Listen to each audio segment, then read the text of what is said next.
हालांकि एबटाबाद के अंदर मेरा एक केस था, एक ऑनरेबल जज साहब ने हमें दो टोक अल्फाज में कहा कि कैप्टन सफदर हम आपका केस नहीं सुनते कि एक पार्टी ने हमें अप्रोच कर ली है। ये जुर्रत है जजेस की। और आज मैं वो लेके आया था यहाँ पर एक इस्तदा। मैं ये कह रहा था कि जी एक सीनियर बंदा इसको PhD बना के चला गया है। अब हर बंदा अदालत के बाहर, कोई छोटी अदालत हो, बड़ी हो, सुप्रीम कोर्ट हो, अदालत उज़्मा हो और आला अदालत हो, सेशन जज की हो, बाहर निकलेगा कि जी इस अदालत ने मेरे साथ जुल्म कर दिया, इस अदालत को सिफारिश होगी।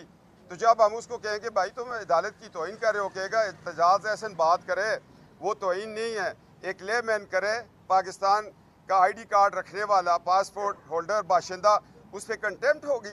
मैं इसलिए अदालत के पास आया था कि इस शख्स ने एक मुकद्दस इदारे को, जिसके आज भी कुर्बानियों का सिलसिला सियाचिन ग्लेशियर पर जारी है, बॉर्डर्स पे जारी है, ज़रब अज़्म में जारी था, उसके चीफ ऑफ आर्मी स्टाफ का नाम लिया कि बाजवा ने जुल्म कर दिया। बाजवा रातों को जागे, तुम घर में आराम से सो। वो जो बंदा रेडियो का एक सहारा लेके सियाचिन पे बैठा हुआ है, उसके दिल पे क्या गिरां गुजरी होगी कि या अल्लाह मैं तो अपनी जान तेरी धरती और तेरे दीन पे कुर्बान करने आ रहा हूँ। मेरे इदारे को एक ऐसा शख्स बिला किसी वजह वो बात कर रहा है। चीफ ऑफ आर्मी स्टाफ एक न्यूट्रल और प्रोफेशनल शख्स होता है। ये मुकद्दस इदारा है।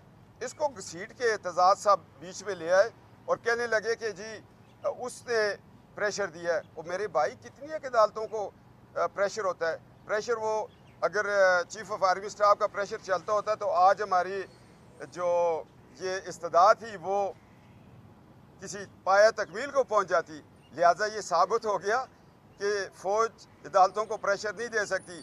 जिसने प्रेशर दिया था उसको जस्टिस वकार सेठ ने फांसी की सज़ा दे दी, बात ख़त्म हो गई। हम तो ये अदालतें चाहते हैं, मगर एक मुकद्दस इदारे को मुतनाज़ा करने की कोशिश की। दूसरा, इस फैसले को चैलेंज किया। अभी डिटेल ऑर्डर आए तो उसके बाद मैं बाकी बात करूँगा। बहरहाल एतजाज़ एहसन साहब, आपने लॉ स्टूडेंट्स को एक गलत सबक दे दिया कि जब कभी तुम्हारे केस का फैसला तुम्हारे खिलाफ हो तो बाहर निकल के कह देना जज प्रेशर में था। आपका कोई सवाल हो तो मैं उसका जवाब दूँ।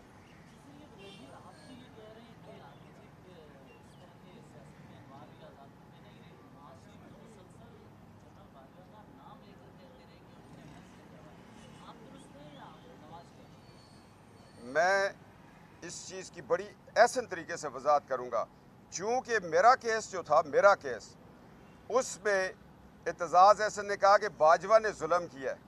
बाजवा ने कोई जुल्म नहीं किया।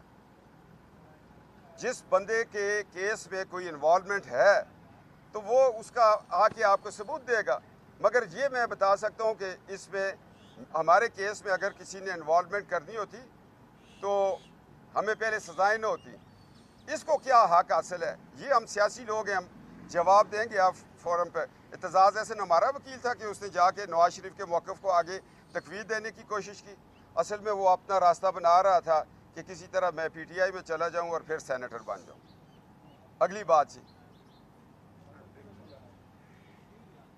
आपसे अलग बात करते हैं, ये चल नहीं सकेगा। एतजाज़ एहसन साहब पीपल्स पार्टी के रहनुमा हैं और पीपल्स पार्टी आपकी इत्तेहादी जमात है हुकूमत में, क्या आप उनके कायदीन से इसका शिकवा नहीं करेंगे? उनको नहीं कहेंगे कि बाकायदा इसके ऊपर? नूह अलैहिस्सलाम ने अपने बेटे को कहा था ना, कश्ती में बैठ जाओ वरना डूब जाओगे। तो ये पीपल्स पार्टी की कश्ती में बैठा होता तो ना डूबता। आगे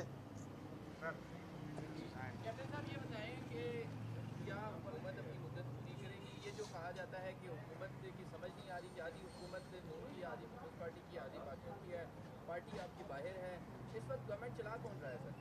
हुकूमत मुद्दत भी पूरी करेगी और आइन के मुताबिक मुद्दत बढ़ाएगी भी, और उसके बाद अगले 5 साल के लिए इंशाल्लाह इलेक्शन जीत के भी आएगी। सर ये कहा जा रहा है कि जमीन इंतखाबात में शिकस्त के बाद नवाज शरीफ साहब ने बड़ी बरहमी का इजहार किया है पार्टी कायदीन पर कि जब वो मुतहरिक नहीं है, मरीम साहिबा लंदन चली गई है, नवाज शरीफ साहब के पास वक्त नहीं है पार्टी को टाइम देने का, इस पर क्या कहेंगे? ये बरहमी का नवाज साहब ने आपको मैसेज दिया कि मैंने किया? कहीं भी नहीं हुआ। वो 40 साल से सियासत कर रहे हैं। एक वक्त था हमने जब गुलाम साहब के ख़िलाफ़ इलेक्शन लड़ा था, उस वक्त भी तो हम ऑपोजिशन में बैठे थे। नवाज शरीफ बतौर लीडर ऑफ द ऑपोजिशन ही इस मुल्क को 8वीं ताकत का ऐलान नीला भट्ट में करके आगे थे। ऑपोजिशनें और हुकूमतें अवाम की राय से होती हैं। ये एक इलेक्शन है। अगर इमरान खान को ये पता था कि मैं अपने लोग खड़े करूँगा तो नतीजा माइनस हो जाएगा। देखिए, जावेद हाशमी साहब हमारे एक सीनियर लीडर हैं, वो 5 सीटों पे लड़े थे, जीत के थे, इसमें क्या बात है। इमरान खान आए ना, एक सीट पे लड़े और बाकी अपने लोगों को दे। उसको तो एतमाद ही नहीं था अपने लोगों पर, उसको तो यकीन ही नहीं था। खुद दौड़े दौड़े चले गए जनाब। अभी फिर 4 सीटें छोड़ेंगे, फिर हम जीत लेंगे इंशाल्लाह।